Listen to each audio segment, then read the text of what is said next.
اب میں لاہور میں ایک جگہ اشرا پڑھ رہا تھا، ایک پرچہ تقسیم ہوا اشرے کے اندر، اور اس پرچے کے اندر لکھا ہوا تھا کہ آیت اللہ سیستانی کا یہ فتویٰ ہے اور مولا امام صادق کی حدیث ہے، سیستانی نے مولا صادق کی حدیث کے خلاف فتویٰ دیا ہوا ہے، پھر آغا خامنائی کا یہ فتویٰ ہے اور مولا رضا کی یہ حدیث ہے، حدیث اور فتویٰ ٹکرا رہا ہے آپس میں، ایک لمبی لسٹ فتووں کی، ایک لمبی لسٹ حدیثوں کی، اور نیچے نتیجہ اوپر ٹائٹل دیا ہوتا خبردار فتووں پر عمل نہ کرنا، مجتہدین سے فتوے نہ مانگنا، یہ مجتہدین ائمہ کے خلاف فتوے دیتے ہیں۔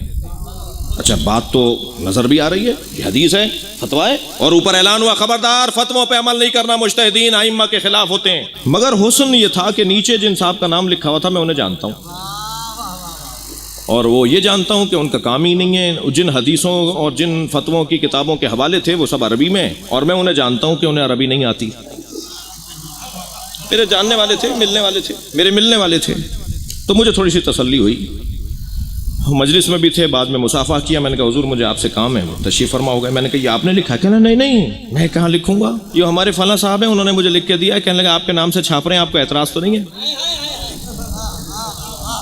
اچھا یہ بھی ذہن میں رہے، جس کی نیت للہ ہی نہ ہو پھر اس کے کام میں برکت نہیں ہوتی، جو اللہ کی خاطر نہیں کرتا نا کام، پھر اس کے کاموں میں برکت بھی نہیں ہوتی۔ میں نے کہا حضور جن صاحب نے یہ فتویٰ اور یہ حدیث سامنے رکھی ہے نا، ان صاحب نے ان کی نیت اچھی نہیں ہے، اس کی دلیل یہ ہے کہ انہوں نے ایک حدیث کو دیکھ کر فتوے کے مقابل رکھ دی، جس نے فتویٰ دیا ہے اس نے 80,000 حدیثیں دیکھی ہیں۔ تو جب قرآن گمراہ کر سکتا ہے، صلوات پڑھیں ذرا محمد و آل محمد،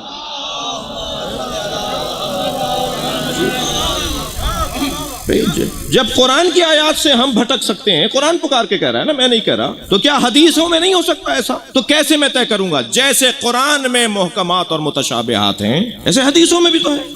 وہ حدیثوں کی محکمات اور متشابہات کو کہا جاتا ہے حاکم اور محکوم، وارد و مورود۔ ایک حدیث دوسری حدیث پر حاکم ہے، یہ علم حدیث کا موضوع ہے۔ جن کا موضوع ہی نہیں ہے انہیں تباہ آزمائی نہیں کرنی چاہیے، جی ان کا موضوع نہیں ہے، انہیں اس سے پوچھنا چاہیے جس نے اسے علم کے اندر مہارت حاصل کی ہے، پی ایچ ڈی کی ہے، ڈاکٹر ہوا ہے۔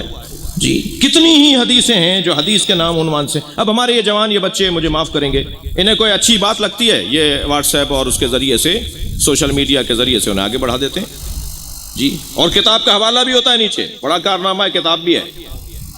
ایک صاحب سے میں نے پوچھا جی کہاں سے پڑھا؟ کہنے لگے کتاب سے۔ میں نے کہا کتاب کون سی؟ انہوں نے اپنی تقریروں کا مجموعہ چھپا ہوا دے دیا، اس سے پڑھا ہے۔ نہیں ہوگا نا ایسا، یہ دین اتنا آسانی سے ہم تک نہیں پہنچا، اس پہ خون دیا گیا ہے، اس پہ قربانیاں دی گئی ہیں، اس پہ بڑا خرچہ ہوا ہے، خدا کے لیے اس کو مجھے بہت محتاط، کسی چیز میں میں اتنا حساس اور محتاط نہ رہوں، مگر دین کے معاملات میں مجھے محتاط رہنا ہوگا۔ یہ آسانی سے نہیں پہنچا ہم تک، تھکے نہیں آپ۔ عزیزان گرامی، یہ متشابہات، اللہ کا ہاتھ، دو ہاتھ، ایک ہاتھ، کیا مطلب ہے ان کا؟ یہ جو اللہ کہہ رہا ہے نا میں نے اپنے دونوں ہاتھوں سے بنایا ہے۔ ہم اپنے بچے سے کہتے ہیں بیٹا فلاں چیز اٹھا کے لاؤ، اب وہ اٹھا رہا ہے، نہیں اٹھ رہا، تو ہم کہتے ہیں بیٹا دونوں ہاتھوں سے اٹھاؤ۔ دونوں ہاتھوں کا مطلب ہے مکمل توانائی۔ میں نے انسان کو مکمل توانائی سے بنایا ہے، اس سے اچھا نہیں بنا سکتا۔ تھک رہے ہیں آپ، ذرا تھوڑا سا دیکھتے رہیے۔ میں اس سے اچھا انسان، میں اس سے اچھی مخلوق نہیں بنا سکتا، لہذا کچھ بھی بنا کر، بلکہ سب کچھ بنایا اس نے، کسی کے بھی بنانے پر نہیں کہا کہ میں نے بہترین خلق کر دیا۔ انسان کو بنا کر کہا تبارک اللہ احسن الخالقین، اے اللہ تجھے مبارک ہو، تو نے بہترین مخلوق بنا دی، اس سے اونچی مخلوق بنا ہی نہیں سکتا۔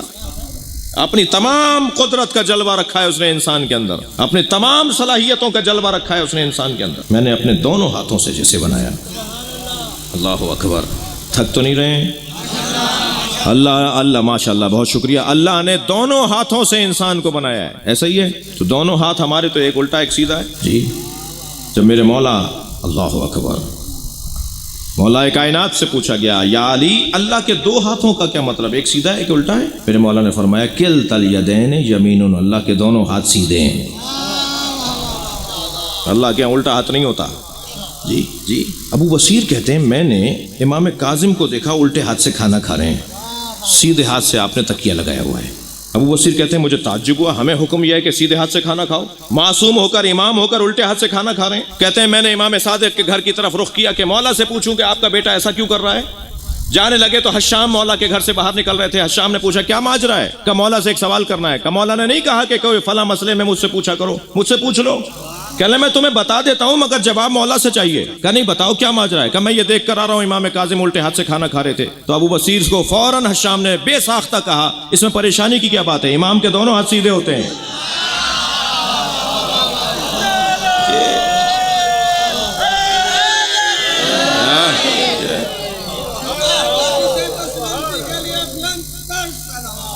اللہم صلی علی امام کے دونوں ہاتھ سیدھے ہوتے ہیں، امام کے الٹا ہاتھ ہی نہیں ہوتا.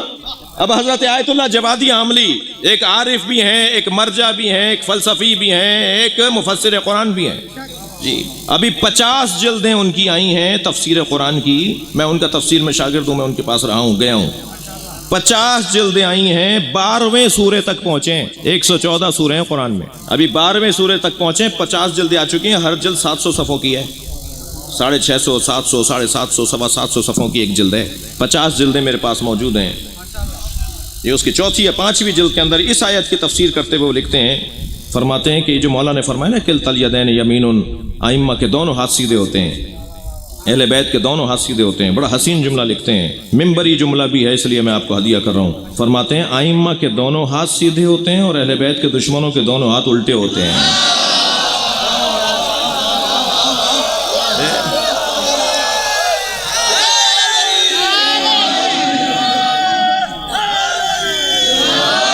بلندتر صلوات پڑھیں گے محمد و آلہ.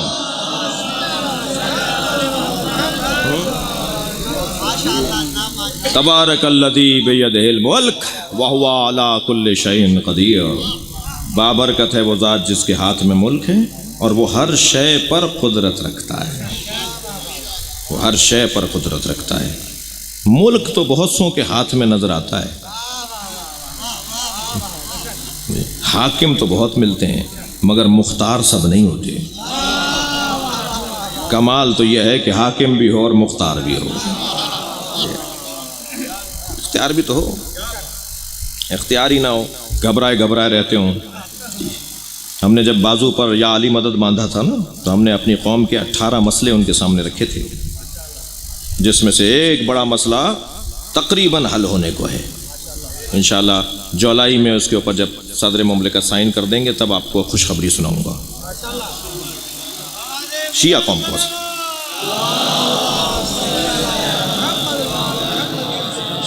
شیعہ قوم کے حقوق، اپنی ملت کے حقوق جو ہمارے حق ہیں. ہم کوئی بھیک بھی نہیں مانگ رہے اور ہم کوئی اضافی چیز بھی نہیں مانگ رہے. جو سب کو ملی ہوئی ہے وہی مانگ رہے ہیں. جو اس ملک میں بہت سو کو ملا ہوا ہے، سب کو زیادہ تر ملا ہوا ہے، وہ ہم نے مانگی ہے. ہم نے کہا یہ ہمیں بھی دو جو دوسروں کو دیا ہوا ہے. یہ والی بات ہے، کوئی نئی بات نہیں ہے جو خواہ کوئی تیار ہو جائے کہ بھئی یہ کیا ہو رہا ہے کیا نہیں ہو رہا. کچھ نہیں ہو رہا، وہی ہو رہا جو آپ کو پہلے سے ملا ہوا ہے، ہمیں اب ملنے جا رہا ہے. یہ تو ہماری امن پسندی ہے کہ 70 سال کے بعد بھی گفتگو سے مانگ رہے ہیں، گفتگو سے مانگ رہے ہیں. کوئی اپنی حدوں سے نہیں گزر رہے، کوئی احتجاج نہیں کر رہے، کوئی اس حد تک نہیں جا رہے کہ جس سے کوئی خدا نخواستہ ملک کے اندر مسائل ایجاد ہوں. تو انشاءاللہ بہت جلد تقریباً جو ہے وہ مسئلہ 90 سے زیادہ فیصد حل ہو چکا ہے. خالصتاً شیعہ قوم کا مسئلہ، وہ 18 مسئلوں میں ایک بارڈر کا مسئلہ ہے، زائرین کا مسئلہ ہے، تو وہ بھی تقریباً 50% حل ہونے کو ہے. تو عزیزان گرامی یہ بات ذہن میں رہے کہ میں جس کرسی پہ بیٹھا ہوں اس سے اونچی کرسی نہیں ہے. تو اگر ہم کسی سے مسکرا کے بات کرتے ہیں تو کوئی لالچ نہیں ہوتی، اس سے اونچی جگہ ہی نہیں ہے کوئی. کون ہمیں کیا دے دے گا؟ صلوات پڑھ لیں ذرا محمد و آل محمد پر.